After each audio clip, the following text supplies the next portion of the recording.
नवनीत जी, बहुत स्वागत है न्यूज नेशन पर आपका। नमस्कार।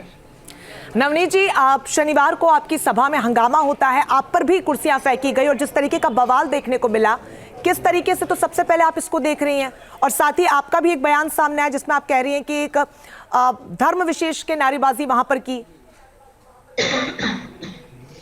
जब मैं वहां पर भाषण दे रही थी और भाषण देते जब आखिरी के लोग जब वो खड़े थे वहां पर, तो वहां से मुझे हुटिंग कर रहे थे, तो मैं भाषण देते देते उन्हें कहा कि शांत रहो करके मेरे हाथों के इशारों से मैंने उनको कहा शांति रखो, और बहुत शांति पूर्वक मैं मेरा भाषण कर रही थी। और भाषण खत्म होने तक कुछ भी हम लोगों की तरफ से कुछ नहीं हुआ।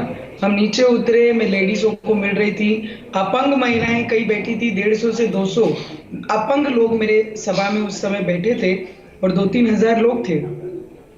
सबको मैंने कह दिया कि खत्म हो गया, सब लोग चलिए। तो जैसे मैंने बोला तो वहां से जो पीछे से हुटिंग कर रहे थे और मुझे देख के अल्लाह अकबर के नारे जो लगा रहे थे, फिर मेरे पास आकर और गंदी गंदी भाषाओं में तुझे काट देंगे, तुझे देख लेंगे, तुझे मार देंगे, हम अल्लाह वाले हैं, तो इस तरीके से जब बोला तो मैंने बोला शांत रहो, हमको कोई भी कहीं पर भी कुछ प्रॉब्लम नहीं करनी है, शांति से आप व्यवहार करिए। जो बोलते तेरे को देख लेंगे, तेरे को काट देंगे, और इमीडिएट उन्होंने कुर्सी उठाते बराबर हमारे लोगों को और मेरे ऊपर फेंक के उन्होंने मारने की कोशिश की। 6 गार्ड है मुझे, सिक्योरिटी, सीएसएफ वाले हैं, 2 कांस्टेबल हैं, ये रहने के बावजूद इतनी कुर्सियां फेंक हुई। और मुझे लगता है जब हम शांति प्रिय से वहां पे कर रहे थे और सीधे आपको सामने आके नारे अल्लाह अकबर के देने लगे, और हम अल्लाह के लोग हैं, हम अल्लाह को मानने वाले लोग हैं, इस तरीके से जब वो नारे लगा रहे थे, तो मुझे लगता है उस समय, और वो जिस तरीके से, अगर कल मैं नहीं होती तो शायद 2-3 जनों का, मैं अगर निकल जाती इमीडिएट तो 2-3 जनों का मर्डर उन लोगों ने कर दिया होता। और जी, बहुत मुश्किल से कल मैं वहां पर बची। तो मुझे लगता है हमने कंप्लेंट की है। जी नवनीत जी, इससे पहले पिछले महीने भी आपको एक धमकी भरा पत्र मिला था और अब आपकी सभा में ऐसे लोग पहुंचते हैं और आप खुद इस बात को कह रहे हैं कि आपको ये कहा गया है कि काट देंगे और इस तरीके के शब्दों का इस्तेमाल किया गया। आपको लग रहा है कि जानबूझ के आपके खिलाफ कोई साजिश कर रहा है इस तरीके से आपको रोकने के लिए?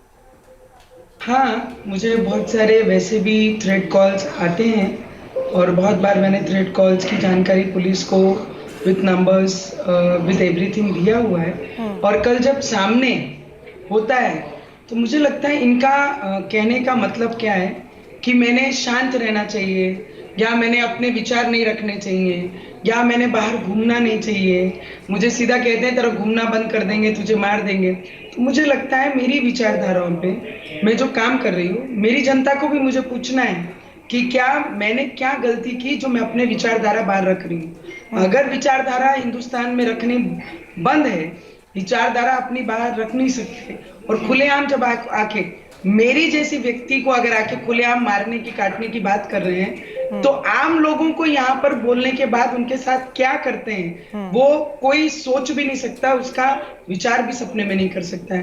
तो मुझे लगता है 40-50 लोग थे, सब पे कार्रवाई होगी, हमारी सरकार है, हमारे गृह मंत्री है, पूरा विश्वास है। और पर ऐसे लोगों को मेरा एक ही कहना है साफ शब्दों में कि हम इसका उत्तर जरूर देंगे, शांति से नहीं, हम जो तरीके मिलेगा।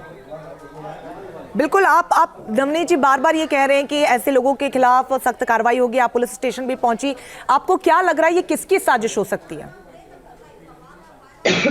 देखिए आप, वो जो गांव है वो उद्धव ठाकरे जी के तालुका अध्यक्ष का गांव है, और जब से 5 बजे से जब से हमारे लोगों ने तैयारी शुरू की वहां पर सभा की, रैली की, तब से ही उनकी हुटिंग शुरू हो गई। क्योंकि मुझे थोड़ा समय लग गया वो सभा में पहुंचने के लिए, तो महिलाओं को देखकर टॉन्टिंग करना, महिलाओं को चिढ़ाना, महिलाओं को देखकर उनकी गाड़ियां जाते हुए आते हुए देखकर उनके ऊपर जोर जोर से चिल्लाना, सीटियां मारना और अलग तरीके से व्यवहार करना, यहाँ से स्पष्ट होता है कि जिस व्यक्ति के तालुका अध्यक्ष का गांव है, तो उद्धव ठाकरे जी ने अपने तालुका अध्यक्ष को पूछना चाहिए कि किसकी साजिश है। आपको लगता है कि उनके समर्थकों की ये साजिश हो सकती है और उनकी तरफ से ये करवाया जा सकता है? तो अभी हमारे उद्धव ठाकरे जी जनाब उद्धव ठाकरे हो गए, तो ये उनकी ही साजिश है। चलिए, आप ये साफ शब्दों में कह रही हैं कि उद्धव ठाकरे की साजिश। बहरहाल, चूंकि जिक्र आपने उद्धव ठाकरे का यहाँ पर कर चुके हैं, हाल ही में अमित शाह ने भी कहा था कि वो अजान को लेकर कंपटीशन करवाते हैं, जो हनुमान चालीसा पढ़ता है उनको जेल में डलवाते हैं, और आपके साथ तो ये सब कुछ हो चुका है। क्या आपको लगता है कि अभी भी महाराष्ट्र की राजनीति में हनुमान चालीसा एक बड़ा मुद्दा है? हमारे लिए कभी भी हनुमान चालीसा ये मुद्दा नहीं है, हमारी आस्था है। मुद्दा उद्धव ठाकरे जी ने बनाया, हमारी आस्था को दबाने के लिए उन्होंने ये सब चीज किया, पर वो 14 दिन में मुझे अंदर डाल के मेरी आस्था खत्म कर सकेंगे, हमारे विचारों को नष्ट करेंगे, या हमारे धर्म पे जो हम चल रहे हैं वो खत्म करेंगे। ये मुद्दा उनके लिए, हमारे लिए हनुमान चालीसा तब भी हमारी आस्था थी, आज भी हमारा आस्था है, और आखिरी सांस तक ये हमारी आस्था है। लेकिन नवनीत जी, जो कुछ आपकी सभा में भी हुआ, आपने भी कहा कि लोग वहां पर इस तरीके से नारे लगा रहे थे कि काट देंगे, काट दिए जाओगे, तो वाकई में क्या आपको लगता है कि जो आपके नेताओं की तरफ से बयान सामने आ रहे हैं कि एक रहेंगे तो सेफ रहेंगे, बटेंगे तो कटेंगे, क्या ये इसी की वजह से एक्शन का रिएक्शन है? नहीं मैडम, जब ओवैसी हैदराबाद से यहाँ आकर कहते हैं कि मेरे पास 15 मिनट बचे हैं और वो खुलेआम धमकी देते हैं, ये उनकी तरफ से शुरुआत होता है हमेशा से। और हम लोग अब कैसे चुप रहे, आप मुझे बताइए। मेरा आपको सवाल है, अगर कोई व्यक्ति आकर महाराष्ट्र में संभाजी नगर में आते हैं और कहते हैं कि मेरे पास मेरी घड़ी में सिर्फ 15 मिनट बाकी हैं, और 15 मिनट अगर हमको देते हैं तो हम काट देंगे, हम मार देंगे, हम खत्म कर देंगे, अगर कोई ऐसा बयान देता है तो आप लोग या वो लोग हमसे क्या एक्सपेक्ट करते हैं? हम जो हिंदू धर्म को पालने वाले लोग हैं, हम बहुत शांति प्रिय से चलते हैं, ना हम कभी काटने की बात करते हैं, ना ही बटने की बात करते हैं। अगर कोई मारने की, काटने की बात करते हैं तो ये उनके तरफ से है। तो हमने क्या करना चाहिए? हमने वो उत्तर देना चाहिए कि नहीं तो बांग्लादेश जैसा चित्र ये महाराष्ट्र में और देश में होना चाहिए। इसीलिए मैंने कहा कि ये एक्शन का रिएक्शन है क्या आपकी तरफ से? उनके तरफ से एक्शन है जी। संभाजी नगर में भी उन्होंने एक्शन किया, आज मेरे साथ में भी ऐसा किया। तो महाराष्ट्र की जनता इनको जरूर अपना उत्तर जरूर देगी, और हम तो लड़ाई में है ही, और मैं ऐसे ही डटकर मैदान में लड़ूंगी। अकेली महिला, तो मतलब आप ये कहना चाह रही हैं मतलब ये नहीं, असदुद्दीन ओवैसी जो 15 मिनट मांगते हैं, जो 15 मिनट वाली उनकी धमकी है, महाराष्ट्र में विधानसभा के चुनाव के दौरान भी उन्होंने कई दफा इस बात का जिक्र किया, क्या ये वर्क करती हुई वहां नजर आ रही है? क्योंकि आप ये कह रहे हैं कि बार बार वो 15 मिनट मांगते हैं, काटने कटाने की बात करते हैं। 100% जो ऐसे बुद्धि के लोग हैं, जो ऐसे दुष्ट लोग हैं, वो उनकी बातों में आएंगे ही, और वो इसका असर इस तरीके से हमारे साथ होते हुए आप कल भी रात में देखे, कल रात में मुझे 5 बजे घर आने के लिए, और यही सब चित्र ऐसे कई पॉलिटिकल लीडर हैं जो पोलराइजेशन कर रहे हैं, और उनके वजह से ऐसा सब व्यवहार हम जैसे लीडरों के साथ हो रहा है। आम लोगों के साथ में उनके गांव में किस तरीके से व्यवहार होता होगा, इस पर सोचना बहुत जरूरी है सब। लेकिन जिस तरीके की बयानबाजी, बटोगे जी मैं भी कहती हूँ, बटोगे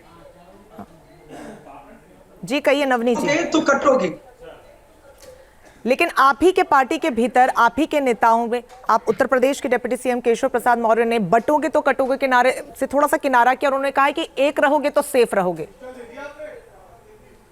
तो आप या ऐसे ले लो या ऐसे ले लो, एक रहोगे तो सेफ रहोगे, एका तो करना पड़ेगा।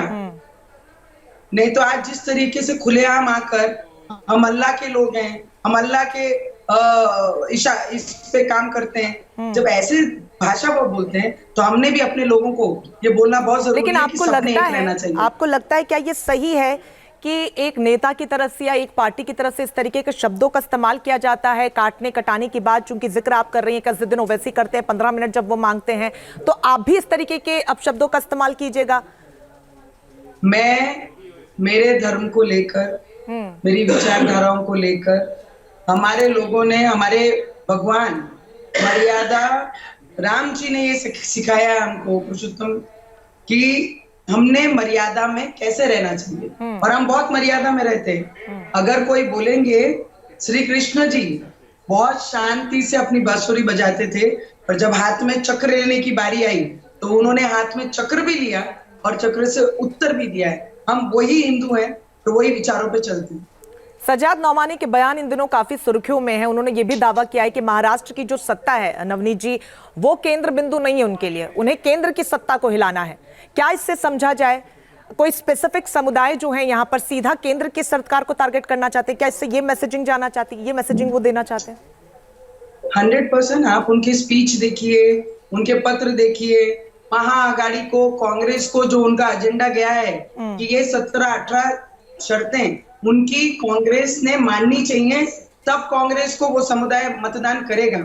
इस तरीके से खुलेआम वो डिमांड करते हैं और कांग्रेस उनकी बात मानती है। और उनके ही समाज के एक व्यक्ति, महत्व रखने वाले व्यक्ति बाहर आते हैं और वो कहते हैं, इस तरीके की भाषा करते हैं और केंद्र को टारगेट कर रहे हैं, तो इससे स्पष्ट होता है कि उन्हें हिंदुओं का सर्वनाश करना है, हिंदुओं को खत्म करना है इस देश से, और उनकी लीडरशिप यहाँ पर होनी चाहिए। इससे स्पष्ट जाहिर होता है।